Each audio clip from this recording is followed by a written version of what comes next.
Path of Exile 2 has millions of players, years of development, and a massive budget, and yet there is a game from 20 years ago built by a tiny studio that nobody talks about anymore that did something PoE 2 still hasn't figured out yet. And that game is Fate. And by the end of this video, I'll show you exactly what Path of Exile 2 should be copying. Before we get into what PoE 2 is missing, let's talk about what Fate actually is. Because if you grew up with a PC in the early 2000s, there is a good chance that this game was already on it. Fate is a dungeon crawler ARPG released in 2005 with a small studio, minimal budget, and zero hype. It competed directly against Diablo 2, a game that was already a legend at the time, and it got completely buried alongside its rivals. Revisiting the game made me realize how easy it is to pick up and play. Unlike Path of Exile 2's overload of information before you can even get out of the tutorial area, which can be difficult for a casual player to fully understand its mechanics, Fate has a straightforward game loop that hooks you the longer you play. In here, the gameplay is simple. Collect quests, go into the dungeon, beat monsters, collect loot, sell items, and get better equipment, and it goes on. So, if you're into a straightforward game without much stress of how efficient you can farm divines in an hour, then you'll enjoy the Fate ARPG series. But here's the thing about Fate that everybody should talk about.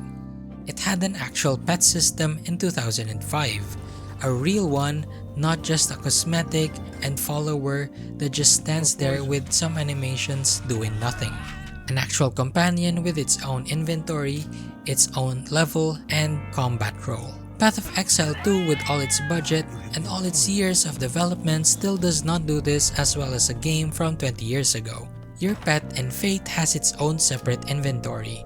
I mean, look at the fact that their own carry capacity is larger than ours, which should not make sense, but it works, because it makes the player's life easier for managing two inventories instead of just one, especially for longer dungeon diving sessions. They're not only useful for storing items though, as you can command them to go to the city and sell the stuff you've hoarded, with the drawback being you have to wait for a while for them to return. The deeper the dungeon, the more you have to wait, which is not really a big of an issue since there is a lot of backtracking in this game. In here, they also fight alongside you and they also level up. And if you feed them fish, in which you catch through an actual fishing mechanic built into the game, their combat stats can change depending on what type of fish you give them. A rarer fish gives you a rarer buff. I mean, isn't it cool that your pet could turn into other forms of monsters as well? My favorite so far is the griffin. It looks strong and is absolutely huge and helps you by fighting bosses in the game. And since I've mentioned the fishing mechanic, it is a minigame included and has the most important impact in the gameplay, both combat and pacing wise. While you can get a rare fish if you're lucky, you can also find items like gems which you can socket in your equipment, and also legendary weapons that can prove to be a game changer in combat. I've been lucky twice and have gotten 2 legendary items by just fishing within just a couple of playthroughs. Fishing is also a great way to break the pace of the darkness and constant combat of a dungeon crawl, as it gives you a moment of peace and calm. Now, I'm not going to pretend that Fate is a perfect game. The graphics are outdated and the story is mediocre to say the least. But here is what makes this game unique. It is dark and gritty at times, like a dungeon crawler should be, but it has warmth to it and a rustic charm. Fate is what I would play to just relax and enjoy the simple bare bones nature of ARPGs. You could even say that it is a campy game without a sense of urgency of world-ending doom and gloom like Path of Exile, and I really kinda like that. I also like the feeling that the world still feels vibrant, just like the Shire before everything goes wrong. PoE 2 is a masterpiece in both combat and atmosphere, but it never feels cozy unless you have a really broken build. But the pet system and the art style is not the only things that are interesting in Fate. Something really interesting is what happens when you die, and trust me, you will die. In most ARPGs, death is a punishment handed to you by the game. In Fate, death is a negotiation. When you get defeated, you choose your own penalty, like whether you pay gold, sacrifice fame, or spend more time in the dungeon gathering your lost gold, with each choice making you think of your best outcome. I like this mechanic because the game gives you agency of how you can recover.